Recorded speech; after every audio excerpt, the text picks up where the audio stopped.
Урматтуу мекендештер, Оштон сатыла турган бизнеске ылайык имарат бар. Шашылыш түрдө сатууга коюлду. Эгерде Бишкек шаарынан коммерциялык имараттар болсо, алмашууга дагы варианттар бар. Оштун эң сонун локациясы Ош районунда Кара суу көчөсү 32/1 дарегинде жайгашкан.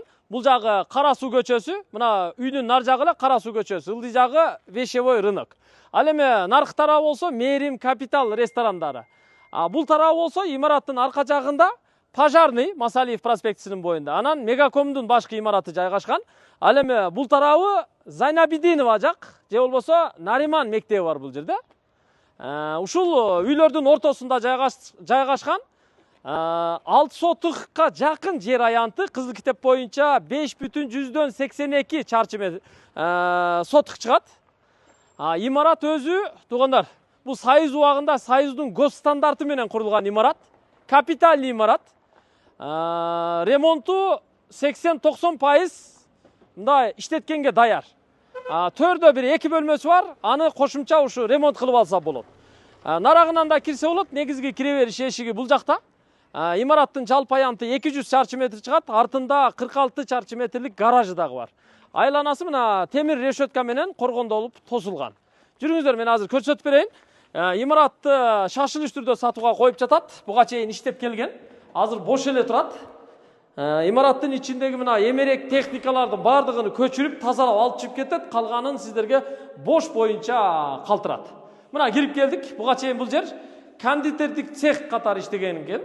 Шириндиктерди, булочкаларды чыгарган цех катары иштеген экен. Бул жерде мына текчелер жасалган. Ремонт аябай жакшы болгон. Мына полуну караңыздар. Көк түстөгү 40-40 кафел баскан экен. Терезелери пластик, чоң терезелер. Дуалдарга сүрөттөр тартылган, көк түстө боелгон. Мына караңыздар. Себеттерди коюп, үстүнө лампаларды илип, туугандар, сонун освещение жасаган экен да. Бул чоң зал киргенде эле. Ал эми бул жерде болсо прихожкасы бар. Бул жерге дагы бая кышында жылуу болсун үчүн мына жерге дагы кошумча эшик коюп койсо болот негизи. Анан бул жакта болсо бир каанасы бар.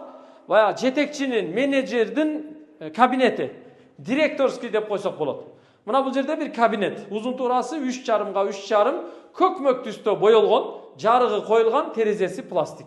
Асты полу кафел. Ремонт аябай жакшы болгон. Келип эле кирип ишти баштай берсеңиздер болот. Ал эми бул жакта болсо электрощитовая бар. Электр тогу 3 фаза киргизилген, канча киловатт экендигини билбейм. Бирок бул жерде мына рубильниктери бүт, мына яшиктин ичинде автоматтары бардыгы ушунун ичинде турат. Электрощитовая бул жагы. Андан кийин наракта дагы кошумча бөлмөлөрү аябай көп. Негизинен ошо кондитердик цехтин баягы өндүрүш тармагы ушул жакта болгон экен. Мына ал эшиктен ичкери киргенде узунунан кеткен коридор, оңдо солдо бөлмөлөр. Бул жакка киргенде 3 бөлмөсү бар мына. Киргенде биринчи бөлмөсү таза суулары, канализациялары бүт бардыгы тартылган, полу кафел, дуалы боелгон, жарыктары коюлган, терезеси пластик. Бул жакта болсо дагы бир каанасы бар. Бул жакка да ошо таза суулар киргизилген, кондиционерлер коюлган. Андан сырткары мына жакта дагы бир чаканыраак кабинет бар. Мынакей. Бөлмөлөрү ушундай, бардыгы боелгон, сразу эле кирип иштеткенге болот. Бул жерге ошо буга чейин кондитердик цех кылган болсо, ошондой эле кондитердик цех ачып иштетсе болот да. Мынанда дагы бир бөлмөсү бар мына, караңыздар. Бул дагы ошо өндүрүш бөлмөсү. Поликафелдерген, дуалы боелгон, терезеси бар, суулары бардыгы, канализациясы менен бардыгы киргизилген. Мына эмерек техниканын бардыгын алып кетет. Андан сырткары, мына жакка киргенде туугандар, бул жакта дагы бир каанасы бар. Бирок эшиги жок. Бул жакта мына идиш жуучу жайы, дуалдары мына санитардык норма боюнча кафелденген.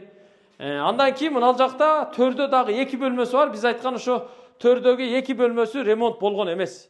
Бул жер азыр склад болуп эле турат туугандар. Муну дагы тиги бөлмөлөр сыяктуу жакшынакай ремонт кылып аласыздар болду. 3 терезеси бар.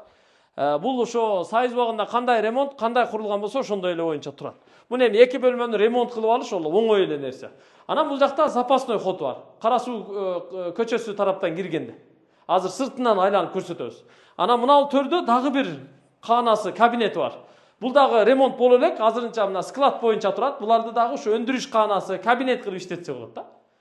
Өтө сонун туугандар. Имарат өтө мыкты имарат. Документтери, түпкү документтери бүт бардыгы так, зыңк.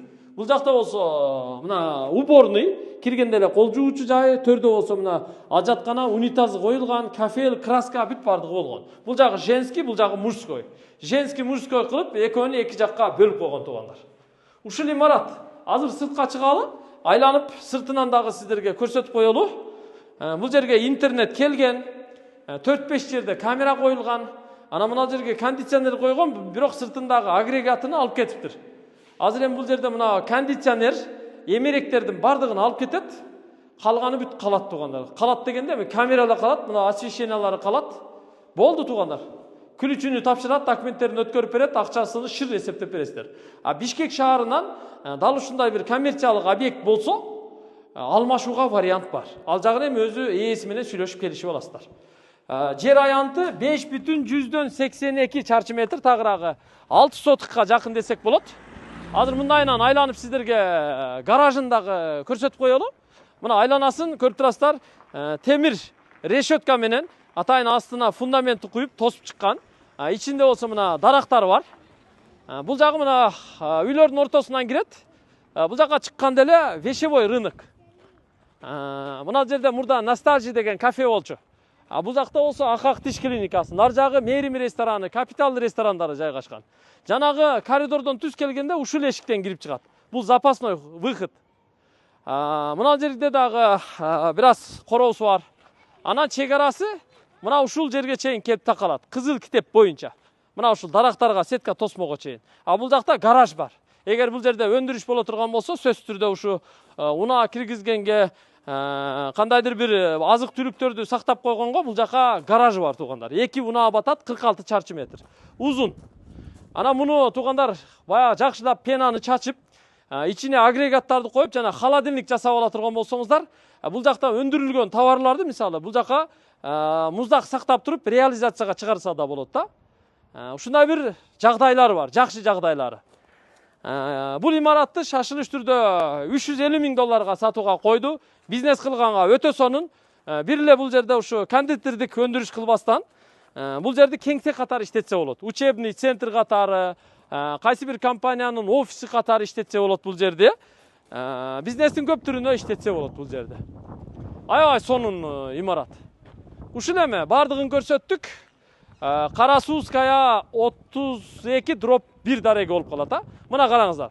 Мына ушул көчө менен түз чыкканда эле, наркы бетте мына Масалиев проспектиси, Артфин курган үй, сол тарабында пожарный, анан берки бетинде Мегаком жайгашкан. Бул жагы мына Карасуу көчөсүнө чыгат. Бул жагы мына Вещевой рынокко түшөт. Нар жагы Нариман мектеби, Зайнабидинова. Бул жагы мурдагы Түркистан кафеси бар эле, ошол жакка чыкканга аябай жакшы. Стоматология. Ана бул жерде мына унаа койгонго орундуктар кенен эле. Болгондой сиздерге көрсөтүп бердик. Эгерде жакса, экрандагы номерларга чалып айланышып сүйлөшсөңүздөр болот. 350 миң доллар кеми бар. Ассаламу алейкум.